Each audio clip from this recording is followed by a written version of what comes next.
Tapi ada satu nih, sorry saya potong dokter. Sebelum saya bahas, karena saya juga nggak mau nanti disebut tua nih dok. Soalnya kalau nggak, kalau saya ngomongin sekarang kelupaan nanti malah lupa. Papa saya pernah ngomong gini, kalau bapaknya kaya, anak tuh anak raja. Ya. Kalau anaknya kaya, bapaknya tuh pembantu pelayan katanya. Nah waktu dia ngomong gitu ke depan saudara saya, saudara papa saya, papi saya. Jadi itu omongan dia tuh berkesan sekali. Saya langsung mikir, saya nih gimana ya? Tapi penjelasan keduanya artinya tidak berlaku buat saya tuh, gitu. Kalau enggak kan saya buset. Sampai sekarang bisa nggak enak tidur tuh dok.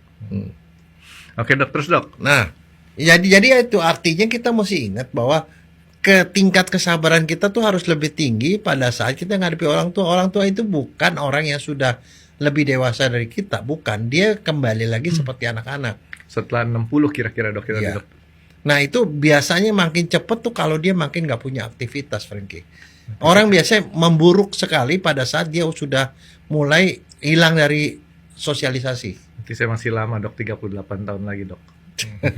Hilang dari sosialisasi dalam arti kata gini, orang tuh sebenarnya yang bikin orang nggak pikun adalah karena dia bekerja, Frankie. Dia bekerja, dia kontak sama orang segala macam, otaknya jalan.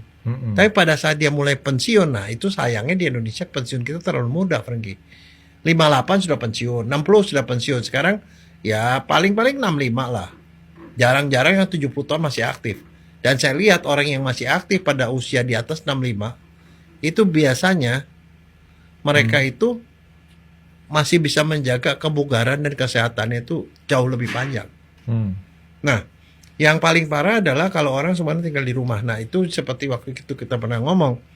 Dia ada di rumah bersama anak dan cucunya, tetapi dia tidak pernah ditegur. Anaknya nggak pernah ngajakin ngobrol dia. Sebelum berangkat kantor ataupun sesudah pulang kantor nggak pernah ditegur-tegur orang tuanya. Cucunya pun tidak nyambung sama kakeknya atau sama neneknya. Dia sendiri, jadi dia sendiri dalam keramaian di rumah. Nah, ditambah lagi kalau dia tidak punya hobi, tidak punya peliharaan. Tidak ada peliharaan, tidak ada hobi, tidak, ya pokoknya melakukan sesuatu lah. Nah, kalau yang kayak gituan, dia cepat sekali tua, memburuk dan pikun, Frankie. Jadi kalau menurut saya penting sekali orang-orang tua itu bisa punya sosialisasi setelah dia tidak aktif kembali, tidak aktif.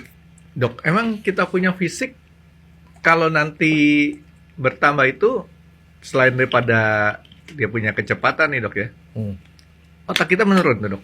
Semua menurun pada saat dia tidak dipakai. Otak itu sama dengan otot. Oh berarti kalau nggak dipakai ya dok ya? Iya. Nah itu sebabnya makanya kalau orang udah tua, ya dia harus punya aktivitas. Kalau saya sih sangat menganjurkan bahwa dia tuh mesti punya tetangga, teman kanan kiri itu yang dia bisa ngobrol. Katanya nyetir juga lumayan dok ya buat nyetir, ini. Naik sepeda, olahraga ke sekelilingnya, ikut tai chi misalnya, senam pagi.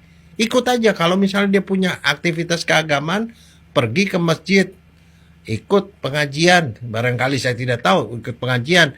Mungkin kalau itu aktif di gereja, nyanyilah jadi ikut anggota KUR dan lain-lain.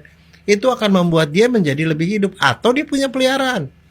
Peliharaan di mana setiap hari dia mesti pikir, oh ini harus dikasih makan 3 kali sehari. Atau ini harus dimandiin apa gitu. Tamagotchi, apapun. Nah itu harus itu. Dan bahkan kalau menurut saya, yang paling bagus adalah seperti di beberapa negara, di beberapa komunitas tradisional. Tetangga ngumpul yang sesama orang-orang tua. Tapi saya mau ikut paduan suara ditolak dok. Kenapa? Katanya suara saya bagus, tapi lebih bagus lagi kalau saya nggak nyanyi. Nah, itu biasanya nyanyi yang bagian akhir, Frankie. Bagian akhir bagus. Bagian terakhir gitu loh. Jadi udah mau habis baru kamu nyanyi gitu loh. Tapi maksud saya atau lip sync dok.